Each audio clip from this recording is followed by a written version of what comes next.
Pediatric OT hack for any makeup lovers out there. No need to drop heaps of money on compact holders. Just purchase a 5-pack of Hot Wheels cars and they fit perfectly. Fun for the kids, fun for you. Hey future and fellow OTs, welcome back. My name's Thalia and I'm an occupational therapist. If you're new here, welcome. In today's video, we're going to be answering some questions that I received from a viewer called Joyce, who's a first year OT student, about the ins and outs of my job at the moment. But I thought her interest was more in mental health, so I thought I'd also double up and talk about my last job, which was in child and youth mental health. But before we jump into the video, think about subscribing and liking the video if you like it. And don't forget to check me out on Instagram, which is at endless.education. All right, let's jump in. So Joyce's first question was, what does my job entail? So considering my child and youth mental health job first. So I was employed as a mental health clinician. So a big part of my role was case management. So this entailed coordinating, talking to different stakeholders that were relevant to the young person who was in my caseload. So caseload, it means all the people, all the young people or children who I'm directly working with and assigned to as their key clinician, their primary clinician. So case management might look like trying to organize and coordinate maybe a meeting with the school and teachers, maybe trying to talk to different healthcare professionals that might be involved in the young person's care. It might be a GP, it might be another allied health professional. Other things in my role were initial assessments. So when coming to our service, we had to do an initial assessment which determined, based on our recommendations, whether that young person or child and their family needed to access our intensity of intervention and service, or if they were more suited to a different service or therapist out in the community. So based on that initial assessment, we would write a report and present this to our multidisciplinary team, which involved me as an OT, speech pathologist, social workers, clinical nurse, psychiatrist, psychologists, and we also had an exercise physiologist in our team as well. So a big part of our job was reporting. So we would do case reviews every 90 days, and that involved doing a report and presenting this in our case conference, which we had every Wednesday, which went for a few hours, where everyone presents their 90-day case reviews or their initial assessments, or an assessment which we complete if they are taken on into a caseload after four weeks. So about a month of assessment, we would write a big report and we would present that during the meeting. And they can usually take 10-15 minutes to present and discuss with the team if anyone has suggestions, or if we have specific questions around how to proceed, or this type of case or diagnosis. If we have questions around diagnosis, we'll be asking the team, in particular the psychiatrists. So a big part was reporting and presenting, and then obviously the intervention and therapy work with the young people or children that were taken into our caseloads. This would be, the type of intervention and therapy would be dependent on that young person and what's happening for them at that point in time. It might be a combination of you as the primary worker and possibly another person coming in as a secondary clinician who might bring different expertise. For example, family therapy knowledge, speech pathology knowledge, exercise physiology knowledge, OT knowledge, things like that. So sometimes we had a secondary clinician support us to do intervention and therapy work. Another ongoing part of our role was risk screening and management. So that can include screening for suicidal ideation and planning and access to means, as well as aggression, drugs and alcohol usage risk, different vulnerabilities as well. They could be at risk of homelessness or absconding, so leaving, might be running away from home or just leaving and not turning up to a therapy session, different types of absconding. And also we needed to organize medical reviews where necessary with our psychiatrists, so booking those in, coordinating those things as well. So I think that covers the majority of my role back in child and youth mental health. So now on to my pediatric community developmental pediatric OT role. So again, initial assessments have been a big part of my first 4 or 5 weeks now in this job, and then comes along reporting after the assessments. Or clinical notes, also clinical notes in both jobs we need to do after every session. Again, stakeholders, if there's other professionals I need to talk to, whether it's teachers, speech pathologists, physios, GPs, again, that kind of comes with the job. Something different is we do NDIS, so National Disability Insurance Scheme progress reports to show them how we've progressed with our goals during the year and help them with their plan reviews to recommend how many hours we recommend as therapists for our therapies or other therapies. If we recommend that they haven't had a speech pathology assessment, but we're seeing signs where we'd like to have that happen, we'd put that in our recommendations. If we have recommendations for assistive technology, then we might be writing AIT or AT applications or letters of support. We might be trialing equipment, researching equipment, talking to suppliers, all that fun stuff. Wheelchair prescription, I haven't personally done in this job, but does happen in our clinic. Again, intervention with the families we work with. We also run groups as well, so multiple young people or children at the same time receiving intervention or following a group program. Also in this job, we're more in charge of our admin. We're compared to my mental health job, we would book our appointments, but we would have receptionist staff who would tell us they're there and could take phone calls as well. Here, we're in charge, we have our own work phone and we book and manage our calendars, so we don't have receptionist staff per se.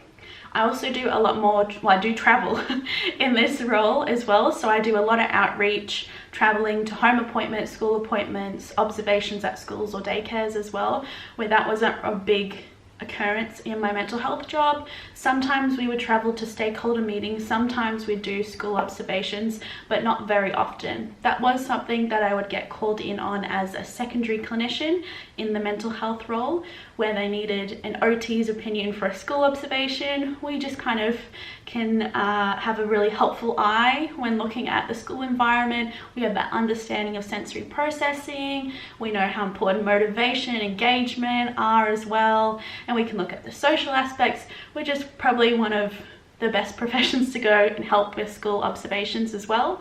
So I'd sometimes get called in to do that in the mental health role, but here I'm already an OT and I'm doing it, so don't need to really call in anyone else usually. So I think that covers hopefully the majority of what my role entails. Question number 2, do you work within an interdisciplinary team? So a multidisciplinary team, so different, is where there's multiple different disciplines, but they don't necessarily work cohesively together or plan treatment together. They might just work alongside each other. So in my first job that I'm talking about, mental health, we were definitely interdisciplinary, where we plan and we utilize each other's disciplines to create treatment plans and, you know, problem solve and everything. So definitely we did that in that role, and all those different disciplines I said were really beneficial during case conferences. So when we were presenting reports, so new clients or our 90-day reviews, we might have hit a wall, or we might have noticed, I'm wondering if they're having difficulties with speech and language. We'd have speechies there and they might put their 2 cents in and be like, okay, yeah, they might ask us some questions because they know what they're looking for. Then we might organize for them to have an appointment with the speechy if it sounds like something they want to investigate, they would like to investigate further and assess. Or they might need OT input, they might need exercise physiology input, they might need psychiatry input for medication, diagnostic process, all these things. But now in my job here, we're predominantly OT and we have a physio, so there's not a big opportunity for interdisciplinary work. So when it's relevant, when we have a shared client, I would say we are engaging in more of an interdisciplinary model. So I'd be talking to the physio about, what are you working on? What am I working on? Does this align with what you're doing? What do you suggest from your perspective with this goal I'm working on? So I'd say so, yes, when there are clients that are shared.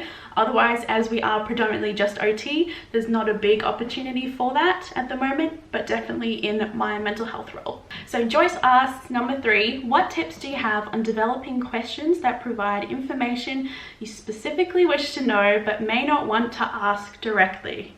Now, I'm not entirely sure, like this question, exactly what you're asking. I'm wondering if you're asking about how to approach maybe sensitive topics and obtain information that might be sensitive or personal to the person you're asking it of. So that's how I'm going to kind of answer it. So definitely working in health, but especially in mental health, we can definitely ask some personal questions, and it is often very important that we know the answers to that information so we're able to provide the most effective and relevant care, and consider the safety needs and risk assessment of the person in front of us. So we do usually need some personal or sensitive information, and we will be asking that most assessments as well, I found.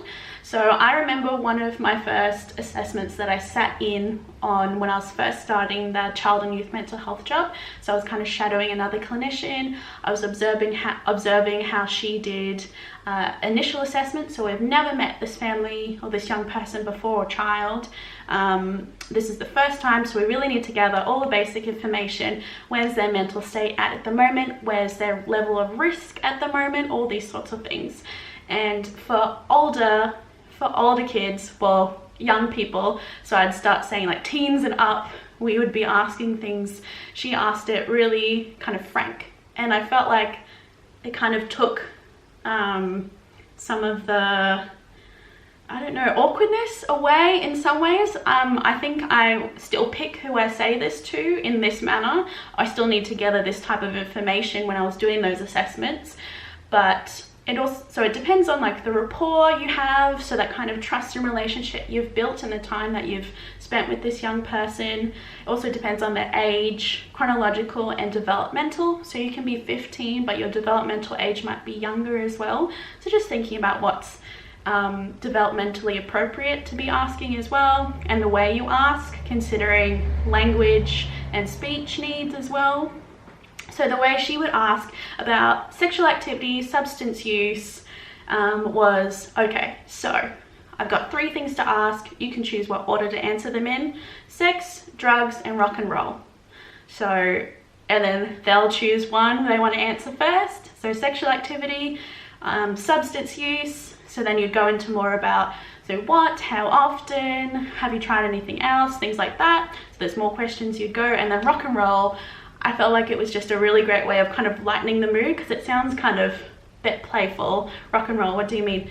And rock and roll, I'm wanting to know, what's your favorite music? Do you like country music? Do you listen to pop? What do you listen to? So it's kind of just a little bit of playfulness in there to kind of reduce the awkwardness, tension in the room. And when I saw her use it, it worked well. Every time I've used it, it's worked well. But again, you have to think about who's in front of you and if that sort of approach is going to work for them. With suicidal ideation, that can definitely feel like a tough question or area to explore for you as the clinician.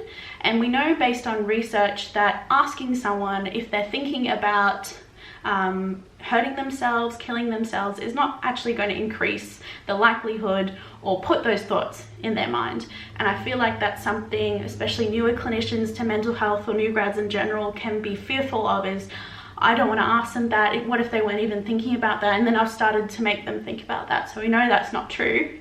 So, and it's a big, important area we need to explore, especially in mental health, obviously, because we don't want someone leaving the room when they're very high risk for hurting themselves or going and enacting a plan, or they have access to weapons or other means of hurting themselves or other people as well.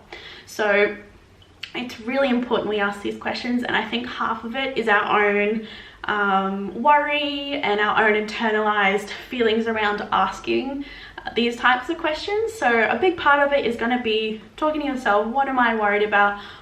Why do I kind of feel this anxiety or overwhelm, or what's my kind of instinctual reaction to asking these questions? And kind of, you know, working through that a little bit with yourself, because the person you're talking to can often kind of read, if you're scared to ask me, oh, so is it like a bad thing if I am experiencing this? She seems, or he seems so anxious to ask me that. Maybe I should just say no.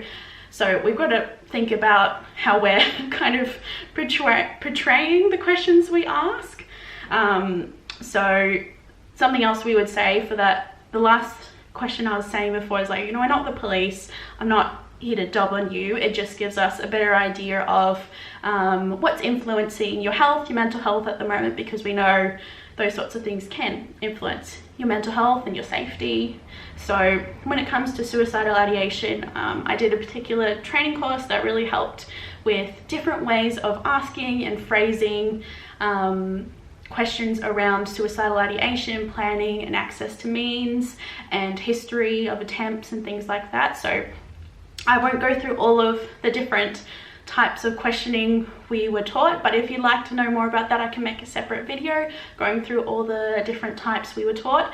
But one of the biggest ones I remember using a lot was kind of just outright asking, or normalization of, you know, a lot of young people I talk to or who have gone through the stressful things you've gone through or dealing with now, they tell me that they can start thinking about hurting themselves or wanting to end their life. Have you ever, is this happening for you at the moment? Just kind of normalizing that, you know, this is a common, sadly, a really common thing that young people share with me, that we work on, that we discuss in sessions, and, you know, build up coping strategies and safety plans, and just kind of normalizing this isn't something taboo. You're not the only person dealing with this. So just overall, there's help. I'm here to help. So normalizing, reducing that anxiety around talking about it. And I feel like a lot of people can just be waiting for you to ask them as well. It's not something that they're necessarily just going to tell you when you say, how's your day going? And they just tell you about all the dark thoughts or suicidal ideation they're experiencing. They can often be waiting for someone to just ask them, and it can feel like a big weight off their shoulders. So if that helps you to feel more courage to actually ask all these important questions of your clients or young people or children or families, think about that. It can really help them, someone just asking them about it, normalizing their experience. You're not alone. I'm here to help you. Okay, I'm so thankful you told me about that. Let's think about what we can do to keep you safe. So that was a big talk.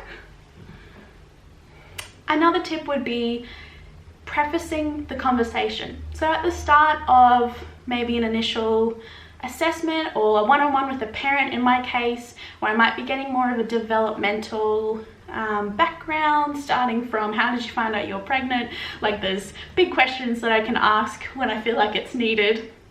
I might say to them, and I wrote this down, so I'm going to look down here. So during our discussion, I might bring up personal topics or ask questions that you might find upsetting. I want you to stop me if you feel uncomfortable answering, or if you think I'm not really understanding what you're trying to tell me, or I'm going down the wrong track. I really want you to let me know. At any point we can stop. So kind of saying at the start, so they kind of, okay, I guess there's some ways you could say that where it's kind of scary. It's like, gosh, what's she gonna ask me? It's gonna be so bad. Another way you could do it is right before I ask the question, I might just say, now this is like a personal question, so if you don't want to answer, that's totally fine. And I might explain why after I ask the question, why I'm asking it. So this gives me an idea of what those early months were like for you when little man was born, or when you were pregnant with him, or this helps me to understand, you know, what you were going through. Like, just explain why you're asking it. So sometimes it's harder because it's a more obscure reason to them why you're asking. You might be looking for like attachment styles or patterns. You might be looking at kind of intergenerational trauma. So that might not be as easy to explain why I'm asking this question. So there's some where it's easier to explain, and there's some where it's like, yeah. So you got to think about the question you're asking, how much they need to or could understand simply as well. So next question. How have you been able to maintain your well-being whilst working? Great question. Definitely going to the gym, so exercise. Really, you're not going to learn anything too new from me telling you my answers, but maybe reinforcing what you know and encouraging you to do them. I read a lot about mental health and well-being, and I'm not a huge fiction book reader anymore. I used to be a fiction reader when I was a kid and in school. Now I just kind of prefer to, in my mind, I feel just more productive when I'm reading something that can practically benefit me or my client. So I actually enjoy reading kind of workbooks type things. So like reading about how to improve my well-being and things like that. Talking with friends and colleagues, so debriefing, especially after stressful situations. Finding and keeping mentor relationships, supervisor relationships. So I've had a few jobs now, and I've had a few different supervisors, and I've kept in contact with the people that I really had a good rapport, trust, and supervisor relationship with. And people I talk to when I've got tough decisions to make, I'm really stuck on something career-wise, work-wise, just like more on the ground, this happened today type work-wise. Having those people to talk to, friends, family that I can debrief. They might not always get what I'm talking about, what I'm going on about, but more so I'm listening and going, that sucks. That sounds like that was awful. Like someone like that, they don't have to understand what you mean exactly by what happened in your session today, but just the idea of social support. Making my sleep priority. I love my sleep. I am a bit of a grandma with my bedtime. I like to be in bed early and sleep and just love sleep. So making a priority, especially when I was in my mental health job, which was much more stressful due to the type of work we were doing. So sometimes I would be worrying about, and this was on me and I started to get better at this, but you know, taking home the work in my mind, like worrying about the young people I worked with. So making sleep and relaxation a big priority for me. Sorry, my camera cut out. So I think I was talking about sleep and the importance of sleep. So making sleep and relaxation a priority for me is a big part, I believe, of my ongoing well-being and health, and I believe should be a part of everyone's life. So I encourage you to educate yourself on the importance of sleep if you don't already feel like you prioritize or really get why it's so important. Definitely go educate yourself, because when I meet people who are like, I only sleep this many hours, like 3-4 hours, oh no, please go sleep, please sleep. Obviously we all have, we all need slightly different amounts of sleep, but definitely you're gonna need more than 4 hours of sleep, please. So the next question is, what is the client range you work with? Now again, I'm not sure, Joyce, if you're meaning age or the conditions I work with. So that's what I'm going to answer.